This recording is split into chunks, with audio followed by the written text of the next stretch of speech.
What is up guys, I hope everyone is doing well.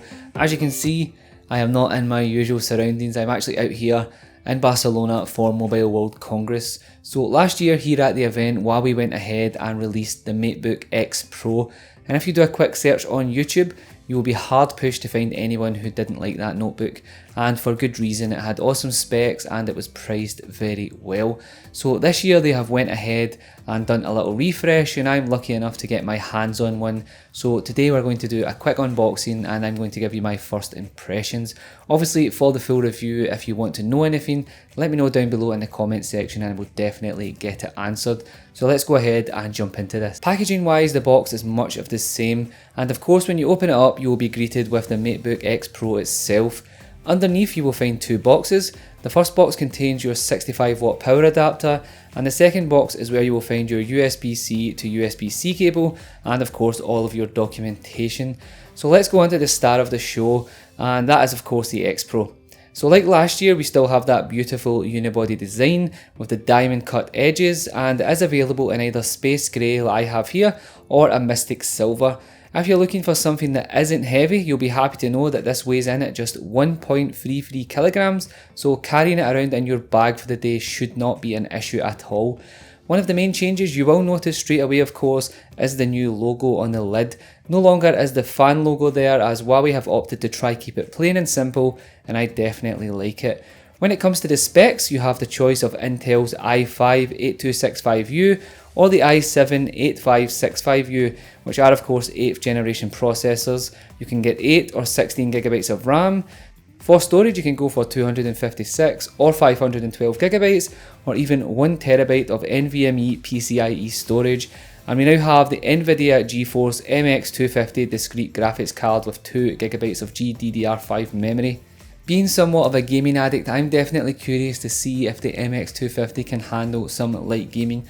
Of course, we're not going to play any crazy titles, but if you guys want a video on that just to see what it can handle, let me know down below, as I would love to put that together for you.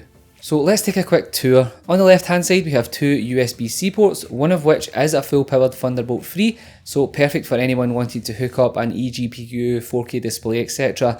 And it does support a maximum data bandwidth of 48 gigabytes per second. We also have a 3.5mm headphone jack. On the right hand side you will also find a USB 3.0 Type A port, which I feel is definitely a nice inclusion, and you don't often see USB-A on a laptop or notebook this thin, so it's definitely nice to have it there.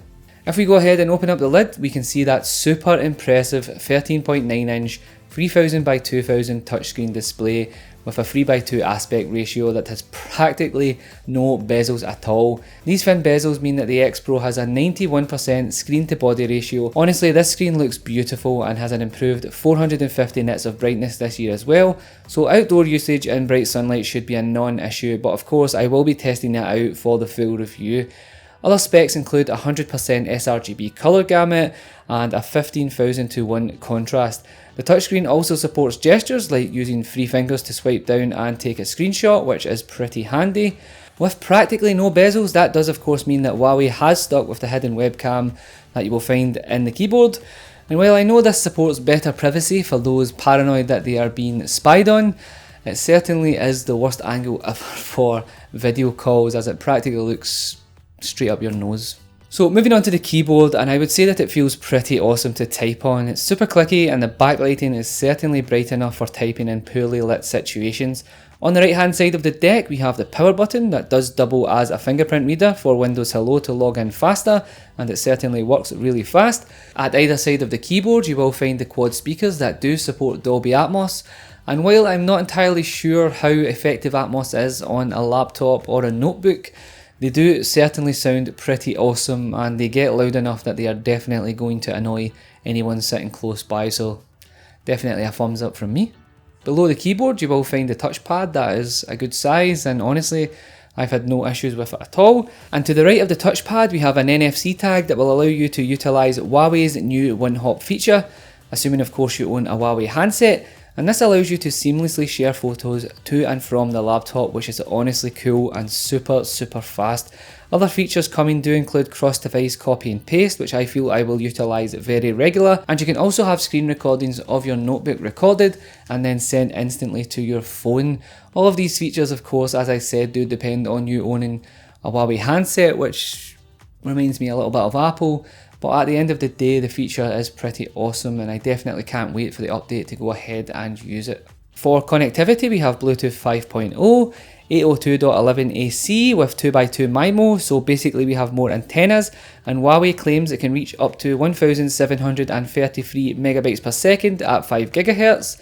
And in terms of battery, we have a 57.4 watt hour that Huawei are claiming can support up to 13 hours of video playback, 14 hours of regular work, and 12 hours of internet browsing, which seems very impressive, and I definitely cannot wait to go ahead and put this to the full test. I have been using it in and around Barcelona all day yesterday, and so far I'm really impressed. I also can't wait to see how long the battery lasts when I try to go ahead and game on it. That should be very interesting. Pricing wise, the X Pro has jumped up this year from $1,499 to $1,999. That is of course for the i7 model, which I feel is a shame, but I will let you guys know the full pricing etc. for the UK and the US when I actually get all the details over. I know that pricing does seem to jump up every year, but last year's $1,499 was a super competitive price and pretty much made this a very compelling laptop to go ahead and pick up. So it will be interesting to see how well the new pricing does. So that pretty much rounds this up, guys. If you have any questions about the X Pro, definitely let me know down below and I will make sure I cover it in the full review. As always, thank you so much for tuning in. Stay safe, be kind to each other, and I will catch you on the next one. Peace.